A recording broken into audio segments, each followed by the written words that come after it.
Bismillahirrahmanirrahim. Assalamualaikum warahmatullahi wabarakatuh. Selamat pagi semua. Di sini kami akan mempresentasikan hasil observasi yang kami lakukan di TK Islam Terpadu Al-Madinah untuk memenuhi tugas mata kuliah psikologi perkembangan. Baik, sebelum kita mulai, alangkah baiknya diawali dengan berdoa. Berdoa dipersilahkan.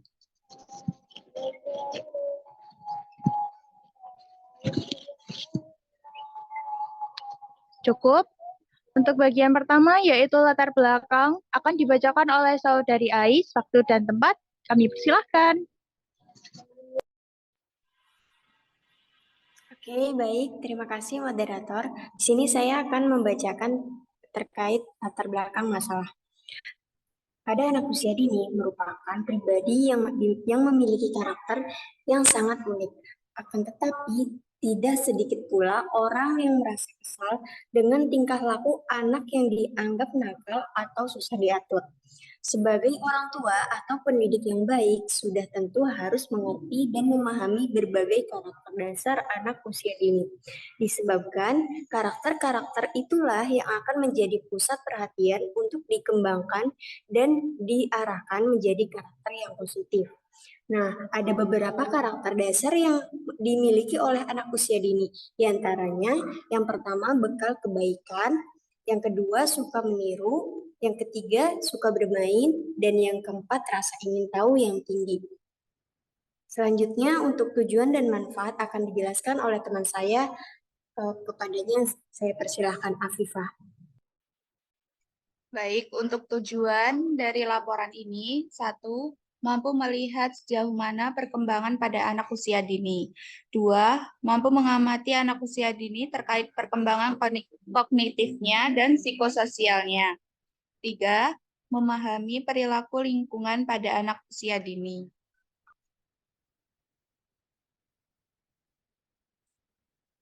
Untuk manfaat, bermanfaat untuk bisa memahami anak, tapi juga untuk membuat perencanaan dengan lebih baik, serta berguna untuk mengevaluasi cara mengajar guru.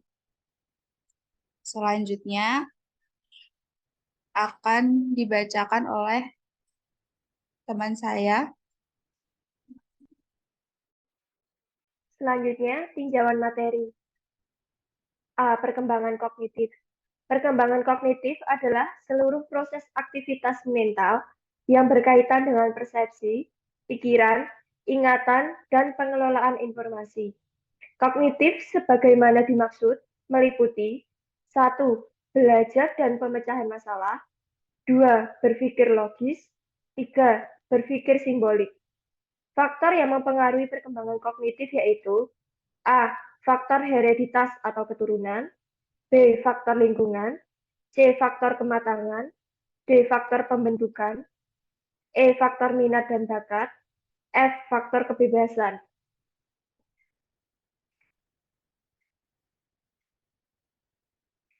B. Anak usia dini.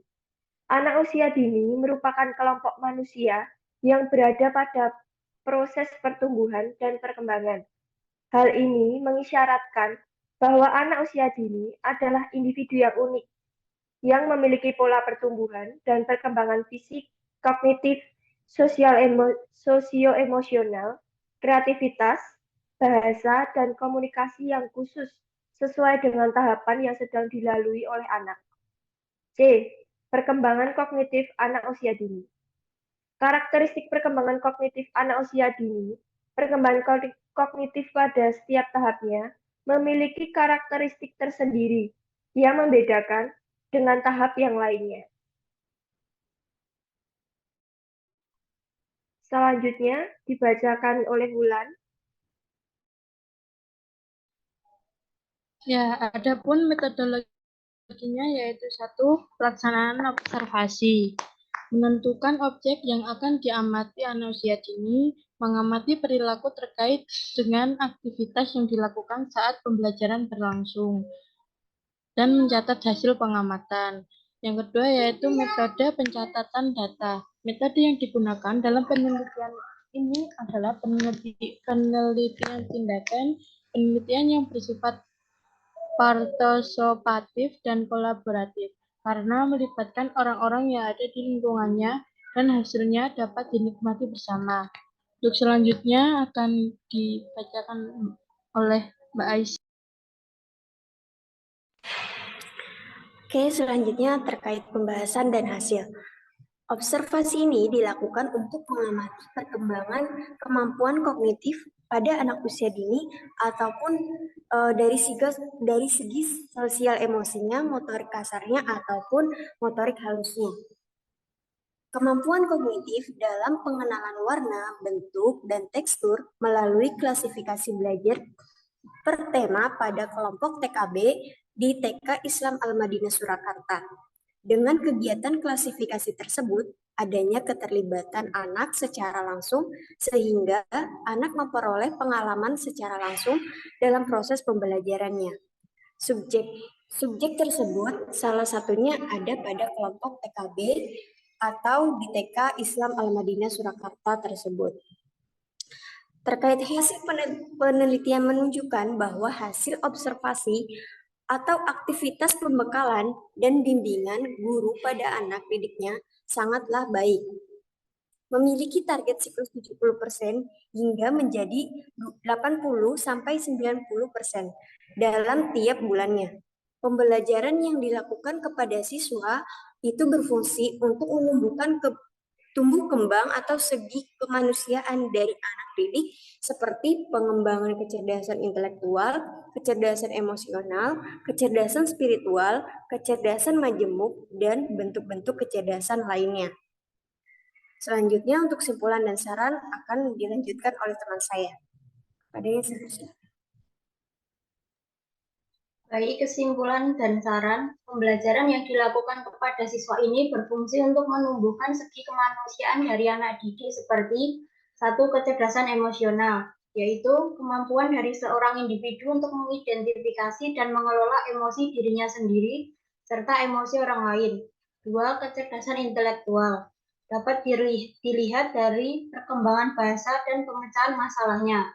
3. Kecerdasan spiritual untuk menghadapi dan memecahkan persoalan makna dan nilai, yaitu kecerdasan untuk menempatkan perilaku dan hidup kita dalam konteks makna yang lebih luas dan kaya.